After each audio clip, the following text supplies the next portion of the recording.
So, Hulu made a Hellraiser movie, and I guess I need to talk about it. Never been much of a horror guy, because I don't really scare easily, and also because most modern horror is kind of terrible. But there are certain horror movies I'm pretty attached to, and I really love the first two Hellraiser films. Those, in my opinion, are all-time classics. They went downhill after that, and eventually they weren't even getting theatrical releases and went straight to DVD or whatever, and at that point I figured, okay, this is where Hellraiser went to die. So be it. I don't need to concern myself with these things anymore. But then Hulu came along with this reboot. It's the first Hellraiser movie in a long time that I know of that had some money and real effort behind it. They got Clive Barker involved again. Plus, I feel like Hellraiser was ripe to be reimagined, since there was so much fascinating lore in the original films that wasn't really explored that much, and there was a lot you could still do with that. Not to mention, the themes of sexual violence are uncomfortably relevant in current year, and there's plenty of stuff you could do with that too. So there was potential in a reboot, and I was intrigued enough to sign up for Hulu again to give this a shot at least. And while I don't think it's as good as the critics are saying, as horror reboots go, this is one of the better ones. Now, I've heard some people raving that this is supposedly the best Hellraiser since the original film. It isn't. Not even close. I do think it's probably the best one since Hellraiser 2. Those first two films are untouchable in my mind. 3 has good things about it, but also has a lot of problems. Bloodline is what it is, and the others I didn't even bother with. But I would rank this new film pretty solidly between 2 and 3, which by modern horror standards is not too shabby. It's not perfect, of course, but what makes me feel very forgiving of its flaws, which I'll talk about in a minute,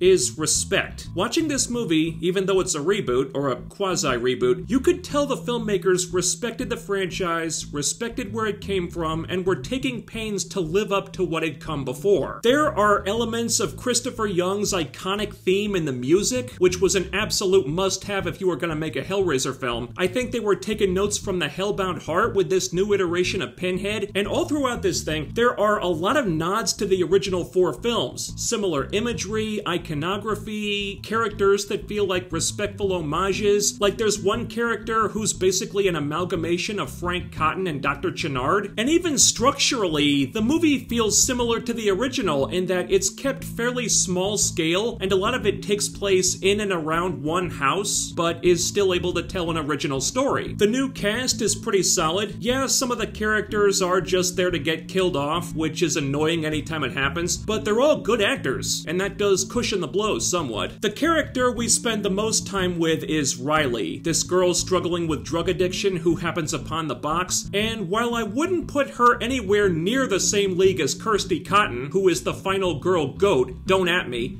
I like Riley. I thought the actress did a fine job taking a character who we're not necessarily meant to like that much for a fair stretch of the movie and making her continuously sympathetic. You might not like her, but you feel for her. And she's definitely got flaws, but when push comes to shove, we see a different side of her begin to emerge, and she proves herself to be weirdly brave and resourceful while being vulnerable at the same time. That's a tough balancing act to pull off, but she does it. But you don't care about her, do you? The one you really want me to talk about is the new Pinhead, right? Oh no, it's a woman playing Pinhead now! Get woke, go broke! F this movie!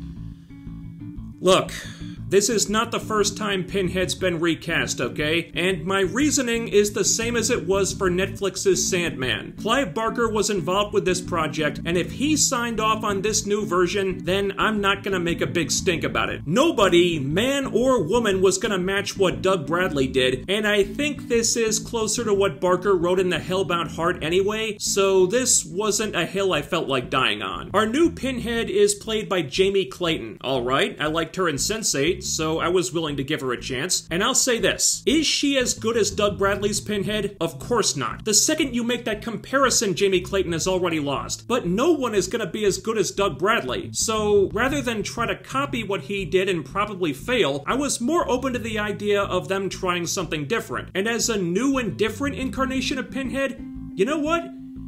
she's not bad. Jamie Clayton's Pinhead has more of an otherworldly alien presence about her. Still very creepy, just in a different way. But with the original, there was a little more humanity, a little more personality. With this one, that's gone. Female Pinhead feels more detached, intentionally so. Jamie Clayton's got the chops to play that, and for the most part, I think it works until they get to the climax. Because Pinhead did tend to be a villain with pretty good impulse control. He would be fairly restrained a lot of the time, but when he got pissed, the gloves came off and you knew shit was about to get real. But this new Pinhead doesn't have that second gear to shift into. She doesn't really get angry, and there are moments in the movie when she probably should. Moments when she needs to get pissed off and show how powerful Pinhead is supposed to be, because this character is iconic in horror for a reason. But instead, she just kind of stays very calm and detached and just waits for her moment to act instead of making that moment happen, which, I hate to say, kind of defangs the character somewhat. And the rest of the Cenobites, it applies to them too. Now, generally, I like the new designs a lot. They got pretty creative with some of them, and the new modern prosthetics look really damn good. But again, the movie goes in a different direction with them that might not be for the better. For whatever reason, the sadomasochistic angle has been taken out, or de-emphasized at least, in favor of making them just straight up monsters. And unfortunately, that kind of makes the Cenobites less interesting. These guys were fascinating in the originals because the line between pleasure and pain had become so blurred that they didn't distinguish between the two anymore. But now, the pleasure thing is kind of gone, and they're just all about pain. And that just makes the Cenobites feel more generic, even if the new character designs are really cool. Can't we get these guys back in black leather? I know that look is played out now, but they can still sell it. Come on. And another issue is they don't feel as dangerous this time. Back in the day, the Cenobites were like a force of nature. Nothing could stop these guys unless you were insanely lucky or you had the puzzle box. That's why they were so frightening. But in this one, they're made to look like less of a threat because the story introduces a way by which the Cenobites can be not controlled exactly, but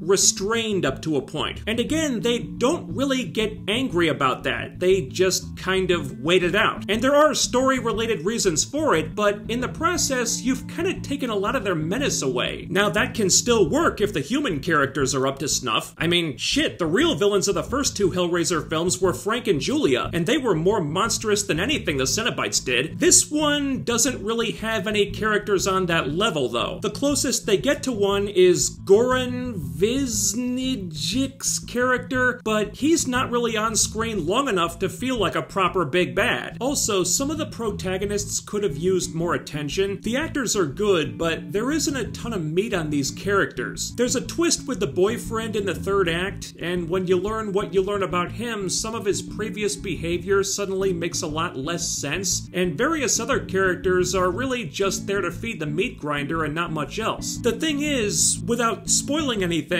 the story necessitates that there be a certain number of victims, so they needed a certain number of characters, which might have been a couple too many because you don't learn very much about most of them before the bodies start dropping, so their deaths don't have as much of an impact as when Kirsty's dad died, for example. Spoiler for a movie that came out in 1987. Even the most important death in the movie happens too early for it to really sink in and affect us, and even when the other characters finally realize what happened to that person, now there's so much other stuff going on that they don't have a chance to react to it properly. Riley is the one who matters most, though, and with her they do a good job. She makes for a strong, albeit unlikely lead character. Her arc is believable, I felt bad for her when I was supposed to, and she's the one through which they reveal all the most interesting stuff in the movie. Because here they tried to do some of what I always wanted the originals to do more of, which is explore the mythology. And they left a lot of things open for potential sequels, but I really liked learning about this stuff. How the box has a bunch of different configurations and each one has a different meaning, and the process of summoning the Cenobites is now a puzzle in itself, and then you bring in Leviathan and you see a little bit of the labyrinth, and that was the really cool stuff that Hellraiser 2 teased us with, and then we didn't get a ton of new information after that. But this new iteration of the lore has a lot of thought put into it, even if they don't explore as much of it as I'd like. And yeah, it's a new take on the idea, but but it feels very faithful. It also feels more complex, which might make sequels kind of challenging, but the movie seems pretty self-contained, so maybe they weren't concerned with much beyond this one. But something they were concerned with, which I absolutely appreciated, was not falling victim to a lot of the tropes that make modern horror such a lazy crap fest. And this is the shit that bugs me more than anything. There is not an over-reliance on jump scares. There's a couple in there, but for the most part they focus on building tension and suspense and making everything as creepy and unsettling as they possibly can. That's good. And there are no characters who are transparently only there to be assholes, so we'll cheer for the Cenobites when they get killed off. And why's that? Because it's not horror if you're not horrified when characters die. Yeah, there are characters whose main purpose is to get killed, but even the bad guys have a little bit more to them than just being assholes. Maybe not a lot more, but it's enough that they feel like people rather than a crutch for a lazy writer.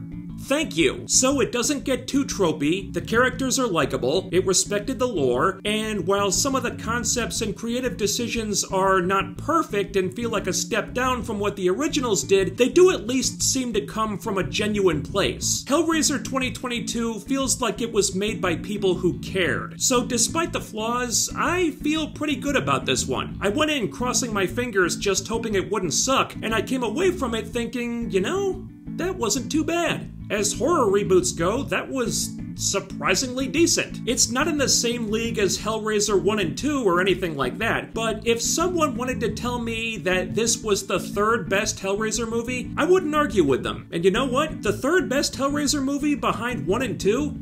That's not a bad thing to be at all. Thanks so much for watching. Let me know what you thought about Hellraiser 2022 in the comments. And while you're here, please do all the other YouTube things. Ding the bell icon and follow my social media to always be notified when I upload new stuff. I also have a live streaming channel. Links to everything are in the description box. And most importantly, don't forget to hit that thumbs up, share the video around, subscribe, and make sure you're still subscribed, because what really deserves to have its soul torn apart by pale-faced, leather-clad freaks from a sadomasochistic hell dimension is the YouTube algorithm.